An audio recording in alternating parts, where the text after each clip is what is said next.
lucu juga nih ketika ada soal pinjol. Kan maksudnya teman-temannya Ruben Onsu sendiri kan mungkin dari kalangan artis ya. Tapi ketika disebut bahwa Ruben Onsu pinjol dan tidak membayar pinjolnya, mungkin itu hal yang menggelitik ya sih buat sebenarnya kita ya lucu sih, kita mau ketawa dengernya gitu.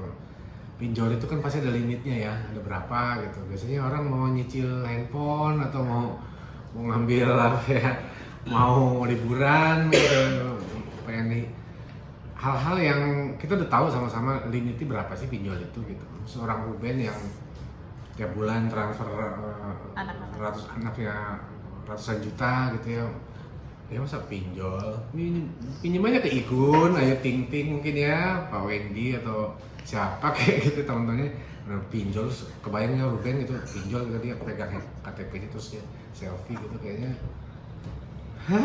gitu, kayaknya tidak akan terjadi sepertinya, semoga nggak akan terjadi lah gitu. Tidak terbayangkan juga ya. Terbayangkan juga, makanya kaget juga. Nah sedangkan itu kan statement udah dikeluarin oleh Wenda, kan akhirnya jadi rame, terus juga kan suatu hal yang diutarakan kan harus dibuktikan, nanti takutnya jadi ngelebar kemana-mana, nanti dianggap pencemaran nama baik dan lain-lain, makin panjang.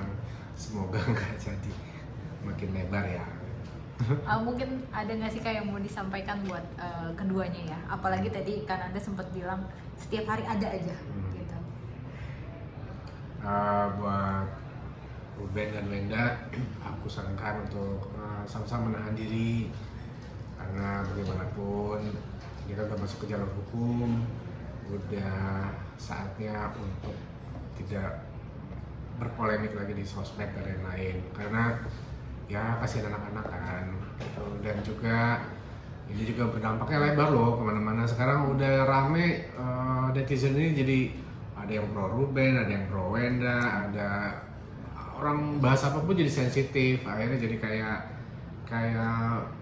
apa ya, kayak pilpres mirip ya. Jadi ada yang kubu A, kubu B, terus saling serang-serangan. Jadi teman-teman artis juga aku rasa jadi kagok ya, mau ada kegiatan sama Ruben atau Wenda, foto selfie atau dan lain-lain juga jadi dianggap pro sana, pro sini gitu. Ada juga kemarin teman yang sensitif dengan podcast, salah satu podcast yang beredar gitu kan, jadi serba salah nih, kita jadi kagok. Semoga segera selesai masalahnya ya gitu.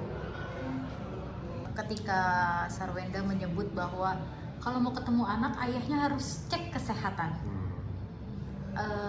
Lalu timbul juga dugaan bahwa Ruben Onsu mengidap penyakit yang tidak bisa disembuhkan. Kalau dari Kak Nanda melihat itu gimana sih? Emang jadinya kan ini sangat-sangat kemana-mana ya Kak?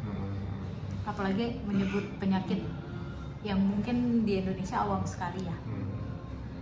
Ya itu udah ada privacy sebenarnya. Dan aku nggak tahu kebenarannya itu, dan bukan kapasitas aku untuk juga ngebahas soal itu.